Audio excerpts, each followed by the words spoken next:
Bismillahirrahmanirrahim. Assalamualaikum warahmatullahi wabarakatuh. Ya, adik-adik, kita ke pembahasan soal PTS ya. Jadi khusus untuk yang kemarin nilainya tidak memenuhi KKM-nya 73 ya. Di situ kan yang Bapak infokan yang memenuhi KKM cuma 3 orang ya. Sari, Audiana, sama Letifatun kalau nggak salah. Tapi yang bertiga barusan kalau mau lihat untuk melengkapi, misalkan ada yang salah dan salahnya di mana, boleh menyimak juga ya. Oke, ada 30 soal kan ya? Kita coba lihat di sini. Nomor yang pertama, ini insya Allah gampang. Walaupun Bapak lihat di hasilnya sebagian masih ada yang salah dalam menjawab ini. Mengenai contoh peranan ilmu kimia dalam bidang pertanian. Sebenarnya kalian tinggal lihat aja kalimatnya apa ya, bukan berarti harus dihafalkan, harus dihafalin contoh di bidang pertanian apa, contoh di bidang misalkan bidang apa ya, geologi itu apa, dan seterusnya. Tinggal lihat aja dari kalimat-kalimatnya. Misalkan poin A, penemuan sel surya untuk menghasilkan energi. Coba nyambung nggak dengan pertanian? Kan enggak. Di sini kalau kita lihat ternyata dia nyambungnya atau contoh peran kimia di bidang energi ya. Poin B, penemuan vaksin untuk penyakit menular. Ini kan penyakit ya. Nah, vaksin berarti kan bidang kedokteran. Terus lagi, penemuan jenis obat tertentu untuk melawan penyakit. Tuh, lagi-lagi penyakit. Cuman kalau condong ke obat biasanya dia itu lebih ke bidang farmasi. Jadi sebenarnya antara bisa macet mirip-mirip ya antara kedokteran sama farmasi. Nyambung gitu. Tapi intinya dia bukan di bidang pertanian. Poin D, penemuan mikroprosesor yang digunakan dalam peralatan elektronik itu kan juga nggak ada hubungannya sama pertanian. Jadi coba dibaca baik-baik ya. Berarti jawabannya yang E, jelas ya, penemuan pupuk sintetis. Pupuk pada pertanian kan digunain ya. Berarti jawabannya E. Oke ya, paham ya. Kita lanjutin nomor 2. Berikut ini yang bukan termasuk metode ilmiah.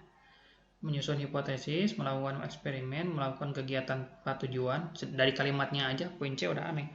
Merumuskan masalah dan mengumpulkan data. Nah, kita tahu bahwa metode ilmiah secara umum kan tahapannya ada 7 ya, yang udah Bapak sampaikan di video-video sebelumnya. Yang pertama urutannya merumuskan masalah, terus mengumpulkan data, menyusun hipotesis, melakukan eksperimen, menganalisis data, terus menarik kesimpulan, baru deh kita publikasikan. Berarti jawabannya adalah C, yang tidak termasuk tahapan metode ilmiah. Ya.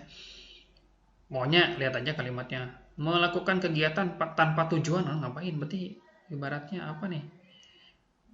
Ya tanpa tujuan gitu kan, nggak ada ininya, nggak ada hubungannya sama kegiatan ilmiah. Jangankan kegiatan ilmiah, kegiatan sehari-hari pun melakukan kegiatan tanpa tujuan, ngapain kan? Mubazir waktu kita ya. Nomor 3, udah langsung jawabannya ada. Nomor 3, ini yang A. Penjelasannya sebenarnya ada di slide sebelumnya. Jadi urutan dari langkah metode ilmiah ya. Jadi kan urutannya itu yang pertama adalah merumuskan masalah, terus kita mengumpulkan data dengan baca-baca, dengan searching, terus menyusun hipotesis, menduga-duga kira-kira masalahnya ada di mana, terus kita lakukan eksperimen untuk membuktikannya, data yang terkumpul kita analisis, terus tarik kesimpulan apakah hipotesis yang kita lakukan itu betul atau salah ya. Kalau salah diulang lagi. Nyusun hipotesis yang baru ya. Nah, setelah ketahuan kesimpulannya, letak masalahnya di mana, baru kita publikasikan. Makanya di sini jawabannya adalah yang A ya. Berarti merumuskan masalah dulu. Ini angka ini hati-hati ketukar sama ini ya. Merumuskan masalah, mengumpulkan data dan seterusnya ya. Oke, berikutnya nomor 4, ini ada gambar berbagai bahan kimia. Dilambangkan keterangannya dengan seperti ini. Ada 7 diantaranya. Kalian diminta untuk menentukan lambang mana yang menunjukkan bahan kimia yang mudah meledak dan mudah terbakar. Jadi kalau kita dirunut ya, nah ini dia. Kalau nomor 1 itu korosif, membuat karat. Ini mampu membuat logam terkikis, bahkan kita pun manusia atau mungkin hewan juga sama bisa mengalami pelapukan ya, dengan bahan yang korosif ini ya. Jadi berbahaya ya, hati-hati. Nomor 2 ada yang kayak gini nih, partikel kayak gini, ini menunjukkan mudah meledak ya. Kalau 3 ada lambang api, berarti dia tuh mudah terbakar. Kalau 4 silang, ini adalah mudah mengiritasi, jadi hati-hati kalau disentuh ya, mampu mengiritasi. Terus kalau 5 dengan ini bedanya apa? Kayak ada apinya juga. Nah ini namanya mudah teroksidasi. Jadi ada kebedain sama mudah terbakar ya. Kalau ini ada ikan mati, namanya itu berbahaya untuk lingkungan. Dan kalau yang gambar tengkorak itu beracun ya. Makanya dari situ berarti jawabannya adalah B. Yang mudah meledak itu 2, mudah terbakar itu 3 ya. Oke, nomor 5 yang merupakan kelengkapan kerja dasar di laboratorium. Mungkin sedikit bingung nanti di sini ya. Jadi kalau kita bagi, ada yang paling dasar, kelengkapan paling dasar, yaitu adalah jas lab, masker, sama sarung tangan. Karena kalau di lab kimia itu, yang paling utama itu masker, selain jas ya, masker dan sarung tangan, karena kan berhubungan sama zat. Masker itu melindungi kita dari uap-uap yang beracun. Kalau sarung tangan itu supaya kita terhindar dari kalau misalkan kebetulan menyentuh benda-benda yang tadi katanya misalkan bisa mengiritasi itu ya. Nah, terus kelengkapan lainnya apa? Ada kelengkapan lain yaitu kacamata. Cuman dibandingkan dengan yang masker sama sarung tangan, urgensinya itu lebih penting yang masker sama sarung tangan dan jas lab tentunya ya. Jadi jawabannya itu adalah nomor berapa tadi? Nah ini di sini nomor 2 dan 3 ya. Kalau helm mah itu mah di proyek ya, di pekerjaan proyek ya, proyek bangunan ya, dia nyambung sama kimia. Oke, nomor 6. Teori atom yang dikenal dengan teori atom roti kismis dikemukakan oleh, ini gampang ya, jawabannya adalah B. J.J. Thomson. Oke, karena di 4 teori lain itu nggak ada peristilahan tertentunya. Kita lanjutin nomor 7.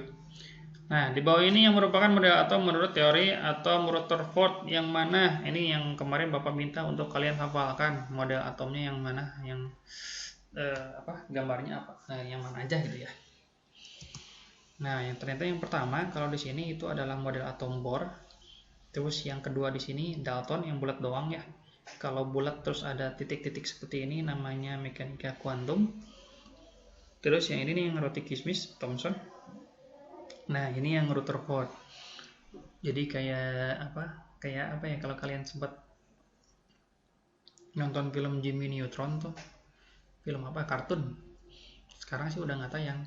Itu tampilan model atom Rutherford. Jadi elektronnya tuh muter-muter gitu. Ya. Maka jawabannya adalah E. Oke ya. Oke, kita lanjutin nomor 8. Berikut merupakan pernyataan yang benar mengenai elektron. Yang mana? Kita cari tahu dulu elektron itu seperti apa. Ternyata ini nih. Ciri-ciri elektron itu dia berada di kulit atom. Berarti A salah. Terus dia memiliki massa 0 SMA. Berarti C salah. Dia bermuatan negatif. Nah, dapat berarti D, betul ya. Kita cek yang lain. Lambangnya pun E. Nah, ini lambangnya N, salah. Penemunya J.J. Thomson. Di sini ditemuinya oleh James Chadwick, salah ya. Kalau James Chadwick itu dia nemuinnya neutron. Ini N juga lambangnya neutron. Ini masalahnya neutron. Ini neutron sama proton. Jadi selain D itu lebih condong ke neutron ya. Jadi jawabannya adalah D. Oke, kita lanjut nomor 9. Banyaknya proton, neutron, dan elektron berturut-turut untuk atom kalium adalah, nah ini notasi atom, coba sambil kalian cek bahasa notasi atom ya. Tapi Bapak review kayak gini nih. Rotasi atom dilambangin dengan ini nih. X untuk lambang unsurnya, A di atas nih nomor massa ya, Z nomor atom di bawah, dan M itu di sini singkatan dari muatan. Nah, gimana cara kita menentukan proton, neutron sama elektronnya? Ada rumusnya. Kalau proton itu sama dengan Z, Z itu yang di bawah, berarti dia 19. Itu kan gampang ya. Terus kalau neutron rumusnya sama dengan A min Z. A itu di atas, Z itu di bawah, berarti yang atas kurang bawah. 39 kurangin 19 sama dengan 20. Dan kalau elektron itu sama dengan Z dikurangi dengan muatan. Karena di sini nggak ada muatan, ya berarti 0. Berarti Z-nya tadi 19 kurangi dengan 0 sama dengan 19. Tinggal nanti di sini hati-hati pertanyaannya, urutannya yang sesuai. Jangan sampai kalian nyebut ini misalnya nih, di sini proton, neutron, dan elektron. Kalian udah betul nyarinya, tapi masalahnya pas nyebutin ketuker, loh kan dipilih jawaban kan ada yang bisa jadi ketuker ya. Oke, jadi protonnya itu tadi adalah 19, neutronnya 20, dan elektronnya 19. Tuh kan jawabannya adalah D. Tuh, kalau kalian ketuker aja bisa jadi jawabannya adalah E kan. Nanti jadi salah ya. Oke. 10. Nomor atom dan nomor massa X berturut-turut 27 dan 55. Banyaknya neutron dan elektron ion X3+ berturut-turut adalah. Jadi kalau dari tingkatan soal ini lebih sifatnya lebih beranalisis ya dari yang soal nomor 9. Tapi dasarnya dari rumus-rumus yang ada di soal nomor 9. Coba kita cek dulu ya. Kita di sini tahu bahwa nomor atomnya itu 27. Nah, kan 27 ya berturut-turut ya. Nomor massa atau A itu 55. Pokoknya logikanya gini aja. Nomor massa itu pasti lebih besar dari nomor atom. Ya. Nah, jadi urutannya harus sesuai ya. Terus muatan ada nih, ini yang plus atau min ya. Di sini kebetulan plus 3, berarti muatannya plus 3. Nah, gimana cara kita menentukan banyaknya neutron dan elektron? Ya tadi rumusnya kan. Kalau neutron kan A min Z. Nah, A-nya udah ada, Z-nya udah ada, berarti sama dengan 28. Kalau elektron, Z dikurang sama M. 27 min plus 3. Min ketemu plus, jadi min ya. Berarti 27 kurang 27 kurang 3 sama dengan 24. Jadi jawabannya itu D. Nomor 11. Di antara kelompok senyawa berikut ini yang tergolong isotop yang mana? Isotop, berarti harus tahu dulu ya. Isotop itu pasangan unsur yang memiliki jumlah proton yang sama. Dan proton itu dalam notasi itu dilihat dari jumlah Z nomor atom berarti kan. Nah, jadi cukup cari aja di sini yang nomor atomnya sama. Nomor atom kan tadi atau Z itu ada di bawah. Berarti yang sama kan adalah yang B kan ya. Tuh 11. Kalau yang A yang sama itu atasnya nomor massa. Kalau nomor massa itu isobar. Berarti kalau selisih yang sama namanya isoton ya. Jadi jawaban B. Oke, insya Allah gampang. Sebenarnya gampang ya. Mungkin masalah belajarnya yang kurang maksimal aja. Nomor 12, ini hafalan aja sih. Jumlah maksimum elektron pada kulit keempat. Nah, ini bisa dirumusin. Jumlah maksimum elektron di setiap kulit itu memenuhi rumus 2n kuadrat. Jangan lupa n-nya dikuadratin dulu.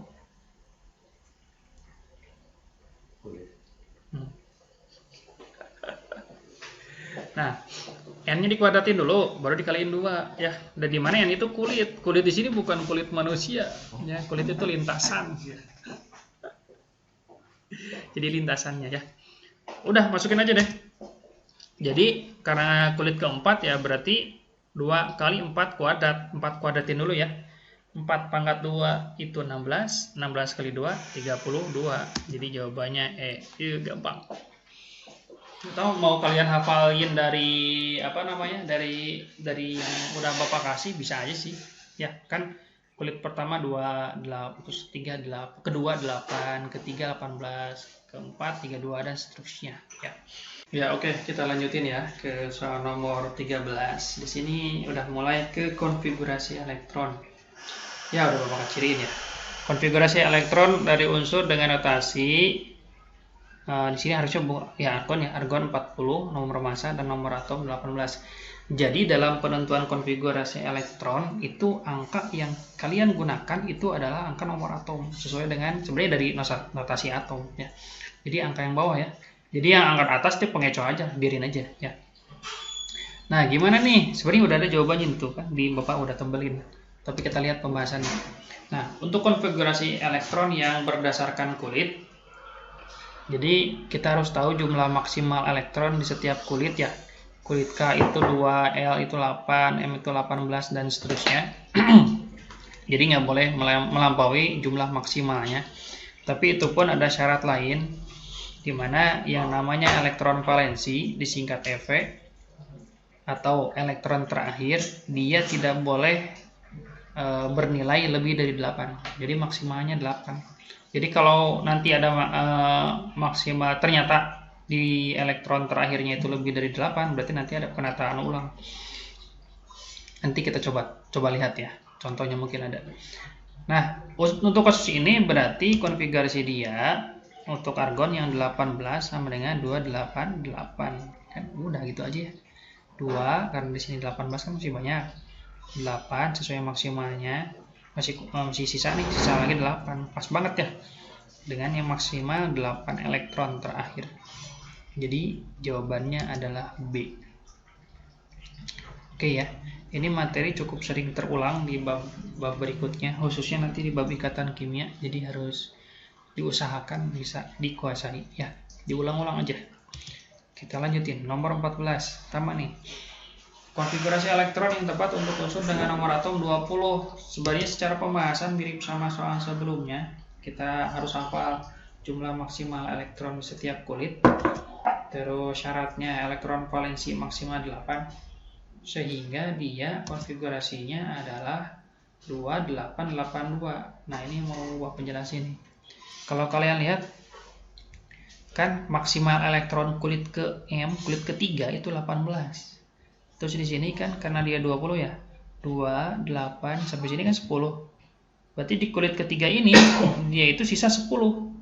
Secara jumlah maksimal elektron di kulit ketiga dia masih memenuhi kalau kita mau cantumin 10. Tapi masalahnya dia menyalahi aturan elektron valensi. Makanya kita ubah bukan 10 lagi. Berapa? Yaitu adalah angka maksimal elektron di kulit sebelumnya. Makanya yang kita pilih di sini adalah 8. Kan kulit sebelumnya ini, berarti 8. 8, sisanya kan berarti tinggal 2. Nah, taruh di kulit setelahnya. Misalkan ada pertanyaan kayak gini, Pak, kenapa di sini 82? Kenapa bukan 91? Nah, nggak sesuai dengan yang barusan. Kalau 91 kan 9 bukan maksimal elektron di kulit sebelumnya. Pak, kenapa nggak dibalik aja 2-nya di sini, 8-nya di sebelah kanan? Karena lagi-lagi ke syarat barusan bahwa elektron yang kita cantumin itu adalah jumlah maksimal di kulit sebelumnya. Yang sebelumnya kan yang ini, bukan yang 2 kan? Berarti kita pakai yang 8 dulu. Ya. Nah, oke ya, ada pertanyaan? Nah, nanti nanya di grup aja ya. Jadi jawabannya adalah B. Lanjut ke nomor 15. Elektron valensi suatu unsur yang nomor atomnya 13. Jadi lagi-lagi kita butuhnya adalah konfigurasi elektron. Elektron valensi itu elektron yang paling terakhir ya, di kulit terakhir ya. Nah, tuh sama nih yang dibahas juga itu aja ya. Syaratnya tuh kan sama kan? Tuh udah tinggal kita bikin konfigurasi untuk yang nomor atomnya 13, berarti 283. Nah, angka terakhirnya kan 3, berarti elektron valensinya 3. Udah. B berarti. Insya Allah gampang. Kita lanjutin, udah ada langsung jawabannya. Nomor 16, pasangan unsur yang memiliki elektron valensi yang sama. Sama sebenarnya yang tadi ya, pengulangan. Tapi kita di sini coba satu-satu berarti. 11 Na berarti 281. Nah, elektron valensinya 1, kan yang paling belakang. Terus 12 Mg 282, elektron valensi 2. 17 Cl 287, elektron valensi 7. Dan kalium 19 itu 2881. Nah, yang kalium sama yang kayak yang tadi. Ketika kita isinya di sini 28, terus sisanya kan 9. Maksimal elektronnya kan untuk kulit ketiga itu 18. Masih memenuhi sebenarnya. Cuman kalau kita taruh 9, nanti elektron valensinya 9. Padahal nggak boleh kan? Nggak boleh lebih dari 8. Makanya kita pecah. Berarti 9 dijadiin 8, 1. Berarti elektron valensinya adalah 1. Ya. Makanya jawabannya adalah C ya, yang sama elektron valensinya itu adalah natrium dan kalium. Nomor 17, dibalik nih, kita punya konfigurasi elektron 287. Nah, X-nya punya 18 neutron. Terus not yang diminta ini notasi, jadi dibalik ya. Nah, berarti kan notasi itu butuh nomor atom dan nomor massa. Butuh Z dan butuh A. Nah, kita lihat dulu dari konfigurasi elektron. X-nya 287. Nah, angka konfigurasi ini kan diambil dari jumlah elektron. Makanya kita hitung jumlah elektronnya. Gimana? Tinggal dijumlah aja. Jadi 2 tambah 8 tambah 7 sama dengan 17. Nah, dan karena X ini berarti netral, berarti muatannya kan nggak ada. Masukin ke rumus tadi di notasi atom tadi bahwa elektron itu sama dengan Z dikurang M. Elektronnya 17, M-nya 0, nah kan Z-nya kita hitung sebagai, di notasi itu sebagai angka yang di bawah. Berarti 17 sama dengan Z min 0, berarti Z-nya 17. Berarti jawaban kita ngerucut nih, di antara A sama B. Ya, dapat 1. Tinggal cek apakah 34 atau 35 ininya, nomor masanya. Nah, berhubungan sama neutron karena data yang dikasih tahu itu neutron. Neutron rumusnya A dikurang Z. Tuh kan ada A yang mau kita hitung kan.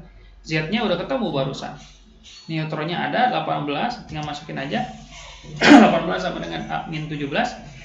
17-nya pindah ruas berarti sama dengan 17 ditambah dengan 18, 35. Baru deh ke sini. Lambangnya kan nah, dia nggak ada muatan. Terus nomor massa A udah ketemu 35 kan, Z-nya dari 17. Tuh, ya, jadi jawabannya adalah B. Gampang ya, insya Allah gampang. Nomor 18, jumlah maksimum elektron pada subkulit D adalah, ini juga hafalan ya, ini hafalin aja. Kalau S itu 2, P itu 6, D itu 10, F itu 14. Makanya jawabannya adalah E. Kirain ada murid di situ. Enggak bang. Wah. Kita lanjutin. Nomor 19. Konfigurasi elektron yang tepat untuk unsur dengan notasi seperti ini. Sama ya. Yang kita pakai angka 14-nya. Ini walaupun ini salah nih, sebenarnya bukan argon, bukan AR, harusnya SI. Tapi nggak masalah untuk soal. Cuman pengetahuan umumnya aja yang kurang tepat di sini ya. Harusnya ini silikon. Tapi nggak apa-apa. Nah, notasinya kayak gini, kita ambil 14-nya karena dia yang dibutuhin. Bedanya dengan yang soal sebelumnya, yang diminta di soal ini tuh adalah konfigurasi subkulit. Detail sama urutannya. Nah, yang ini kan. Urutan subkulit 1S sampai dengan 7P, coba kalian hafalin. Paling tidak minimal banget kalian tuh sampai dengan 3D aja. Cukup sebenarnya ya. Minimal banget. Terus apa? Dan tadi bahwa setiap subkulit SPDF itu dia memiliki maksimal elektron masing-masing kan. Ini coba hafalin ya. 10 14. Makanya di sini konfigurasi dari unsur AR ini adalah 1S2, 2S2. Jadi pangkat ini yang tersusun dari angka yang nomor atom ya. 1S2 masih sisa kan. 14 kurang 2 12 dan seterusnya nih. 2S2, 2P6, 3S2, 3P, 3P2. Jadi cari mana yang cocok? Jawabannya berarti adalah yang A. Ya. Ya, jadi jawabannya A. Nah, nomor 20 itu jadi kalau kita punya massa 56 terus dia memiliki neutron 30, konfigurasi kayak gimana? Jadi di antara soal yang ada sebenarnya yang lumayan sulit itu yang ini nih, lumayan ini ya dibanding yang sebelumnya. Jadi gimana caranya? Nah, sebenarnya kita susun dulu. Kita punya nomor massa 56, kita punya neutron 30, terus yang kita tahu bahwa neutron itu A min Z, kita tinggal masukin, berarti 30 sama dengan 56 min Z, berarti Z nya kita dapat 26. Nah, Z ini yang digunakan sebagai angka yang bakal kita susun menjadi konfigurasi elektronnya. Nah, gimana? Udah kan kayak tadi ya, berarti 26X, kita lambangin dengan X aja unsurnya, 1S2 sesuai urutan ya, 2S2, 2P6, 3S2, 3P6, 4S2 dan 3D. Nah, udah, berarti jawabannya itu adalah yang C, harus sesuai urutannya. Kita lanjutin 21, jawabannya udah ada D.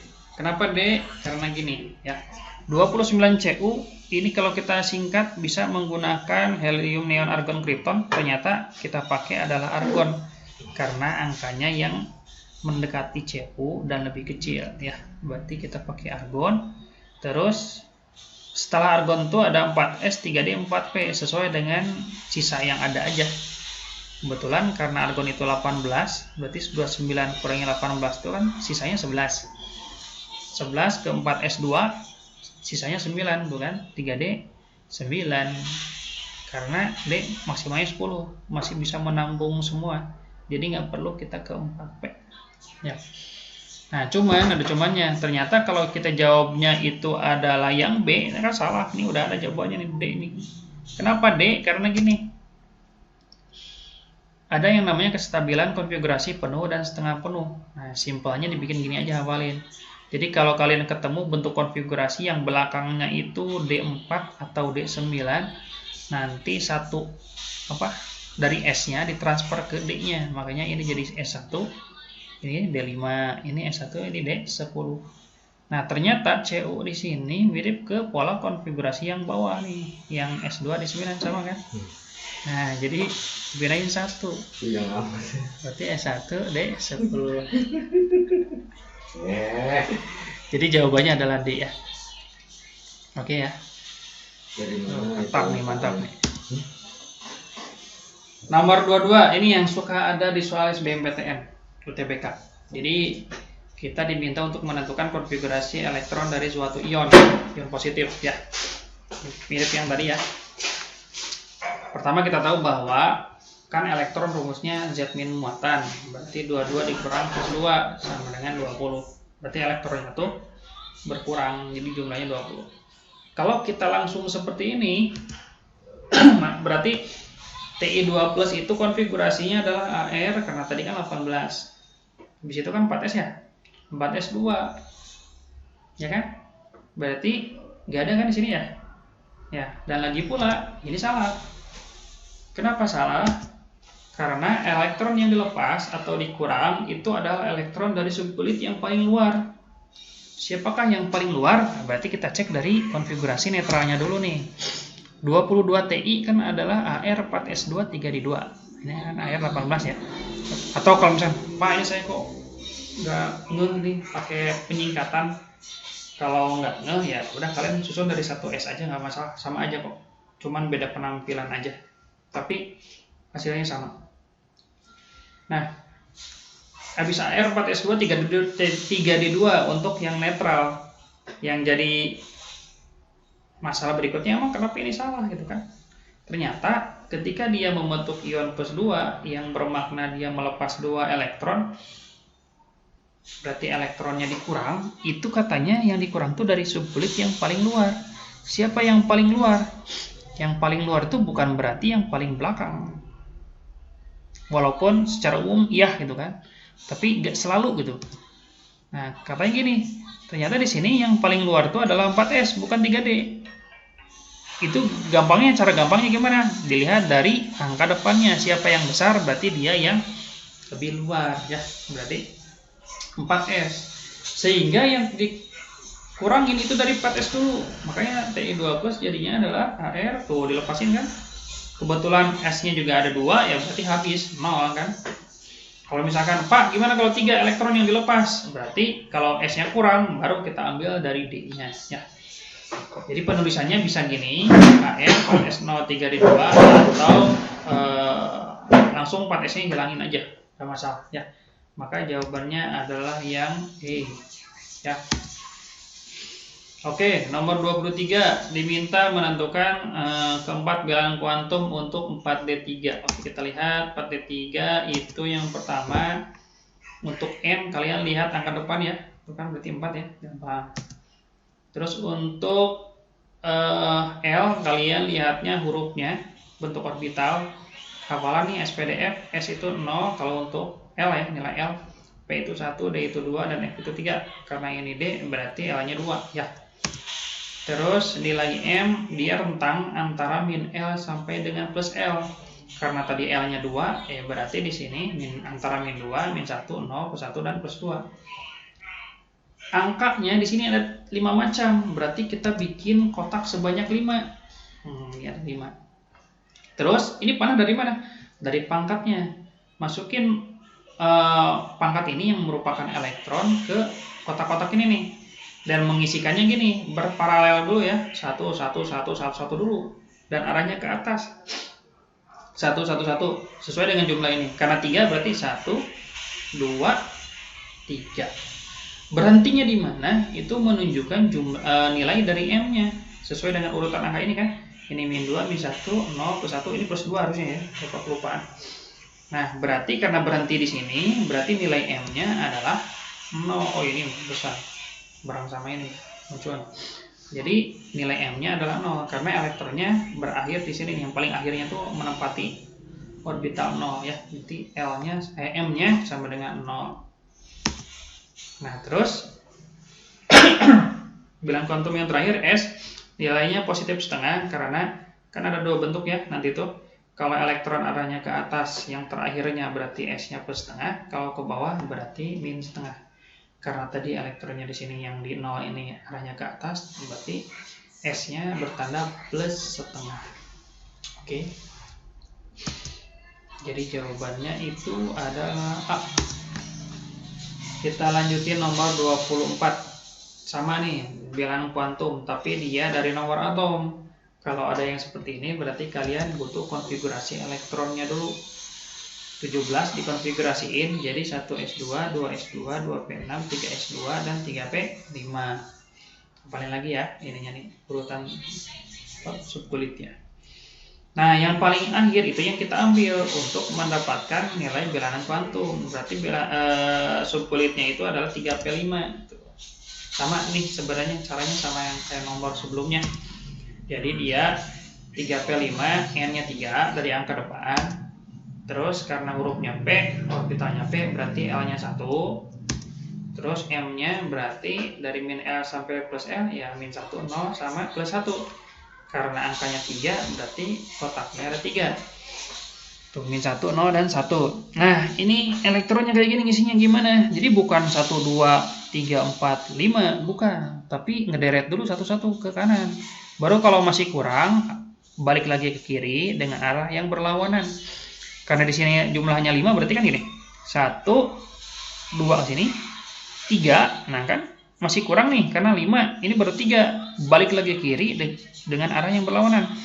4, 5, tuh, ya. Berhentinya ternyata di sini. Berarti nilai M-nya sama dengan 0, gitu, ya. Ya, oke ya.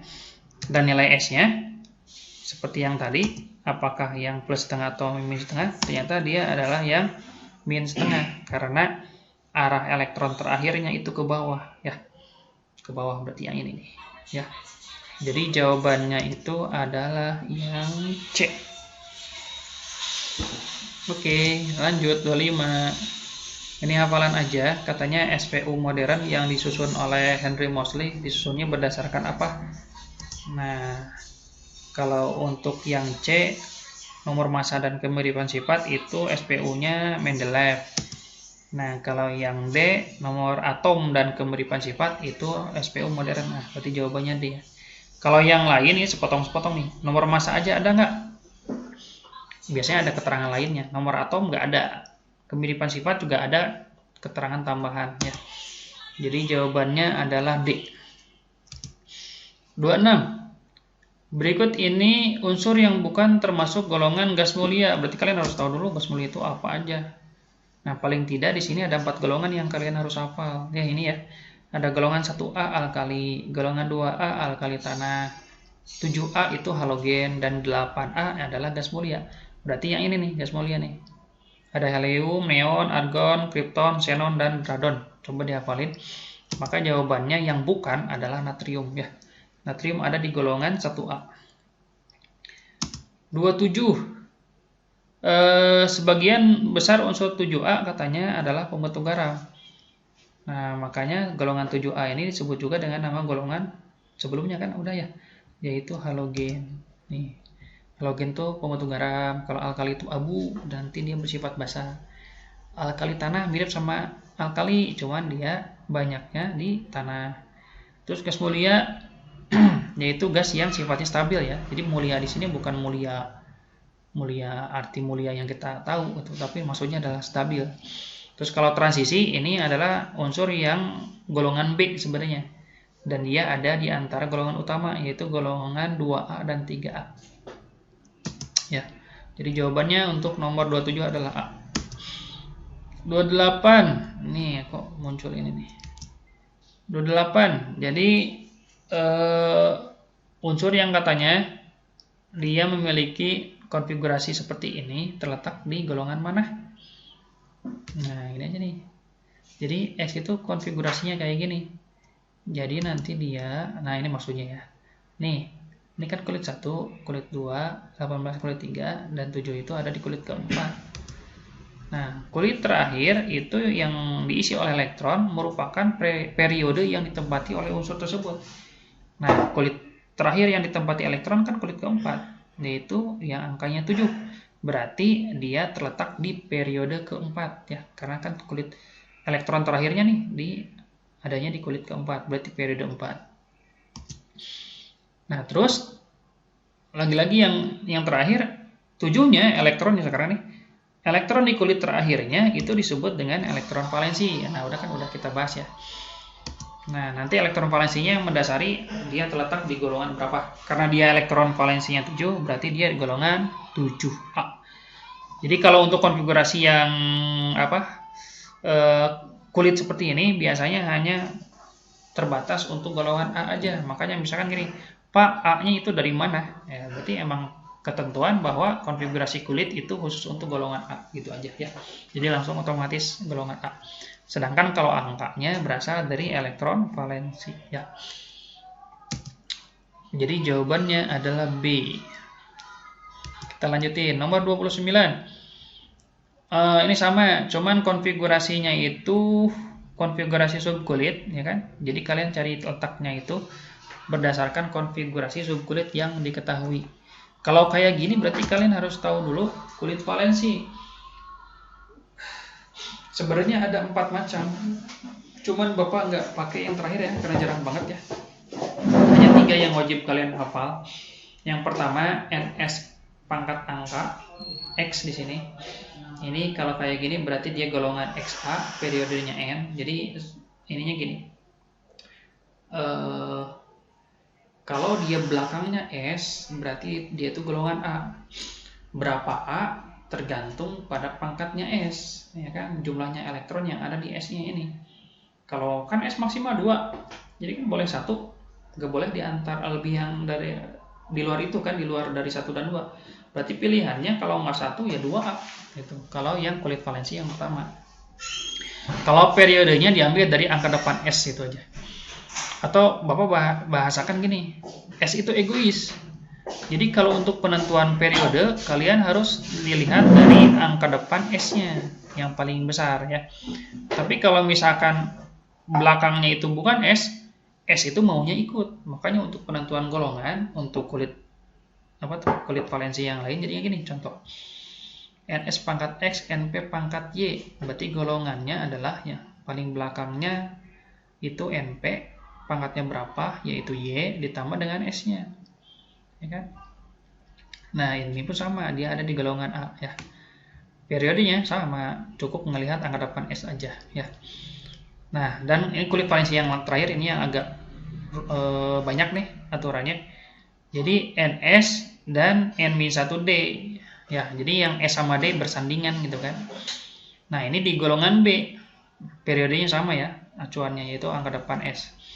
Nah, tapi golongan B-nya itu ternyata sebenarnya mirip sama yang di atas, yaitu X ditambah Y ya, misalnya S-nya 2, D-nya 3, berarti 2 tambah 3, 5, berarti dia terletak di golongan 5B.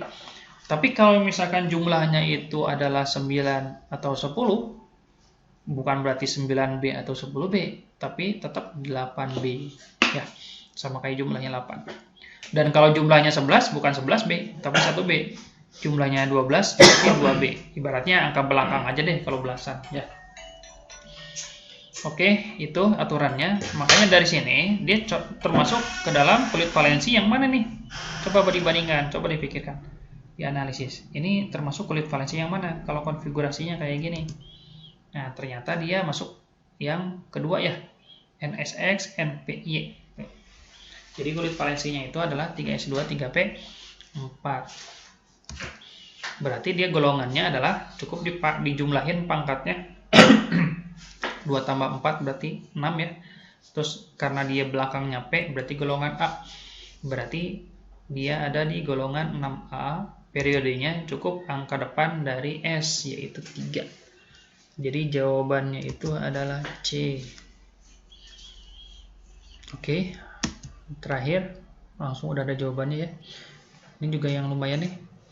Unsur Mn di SPO terletak di golongan 7B dan periode 4. Konfigurasinya dia ditanyain, kenapa yang D ya? Kita coba buktikan ya. Periode 4 menunjukkan N-nya sama dengan 4. Terus golongan 7B berarti kulit valensinya karena dia B berarti harus SD. harus SD. Dan karena di sini 7B berarti jumlah antara pangkat S dan D-nya itu harus sama dengan 7 ya. Terus gimana? Ya udah, kalian cari aja yang kulit valensinya kayak gini. Coba kalau kalian cek kulit valensi kayak gini kan cuman antara D sama E. Ya. Selain itu, selain yang kulit valensinya sesuai, juga cari yang jumlah X dan Y-nya, jumlah pangkat dari S dan D-nya itu harus sama dengan 7.